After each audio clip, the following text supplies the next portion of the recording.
Alrighty, y'all, let's make cielito lindo together. It is an amazing, delicious dip. It takes about 15 minutes max to make. Alrighty, y'all, we're gonna start off with all of our works over here. So I got all my peppers, I have onion, and I have fresh garlic that I almost dropped. We're gonna add all of this into our pot to cook with our meats, and then these are all of my seasonings. I got beef, chicken bouillon, I have complete seasoning.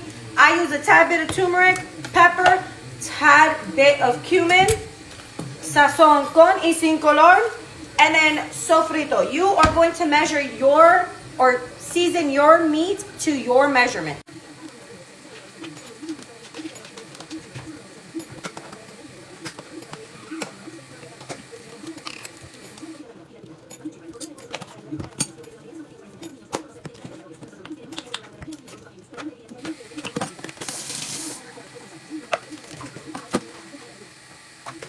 Y'all, now I'm just waiting for the veggies that I threw in here and the onions to cook through before we move on to our next step. Again, the veggies, onions, that's all optional. You don't have to do it if you do not want to. Alrighty, y'all, for your next step, you're gonna need lettuce, you're gonna need tomato, you're gonna need cream cheese, you're gonna need sour cream, and then to finish, you're gonna need some cheese.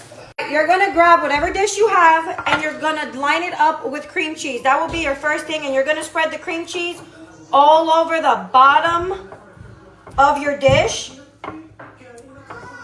It's pretty much like assembling a lasagna now. You're gonna go in with your sour cream now, and you're just gonna drizzle some sour cream like this all up. Oh god, this sour cream. This one's actually hard, and the one from earlier was very smooth. Very weird. And now we're gonna go ahead and add the meat.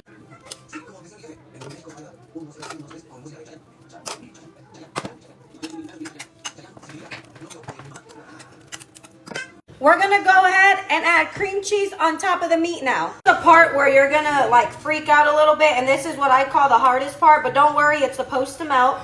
It's supposed to look like this, but we do have to add another layer of cream cheese because it's gonna be all nice and creamy when you break into it with Tostito chips or Doritos, whichever kind of chips you use to eat it. Your tomato next, and then we're gonna add our lettuce after. Oh, I cannot wait to eat this already. I'm so hungry too. I think I'm like hungry at all given times of the day though. I'm not even gonna lie to y'all. Oh my god, I actually have ate a lot today. Now that I'm thinking about it, I'm literally sitting here thinking about how much I ate. Now we're gonna go ahead and top it with cheese. And now we're gonna repeat the process. So now we're gonna go ahead and top it with more meat, and then more cream cheese, more sour cream, more lettuce, more tomato, and then the cheese, and then we're gonna throw this bad boy in the oven. And here's our cielito lindo, and whenever you're ready to throw this bad boy in the oven, you're gonna throw it in there for 350 until the cheese melts. I cannot wait to cook this. I'm gonna give it a couple, I'm gonna say at least 1 more hour before I throw it in there to cook, just because the Super Bowl has not started and I'm super thrilled and I want to eat this when I'm watching the halftime show.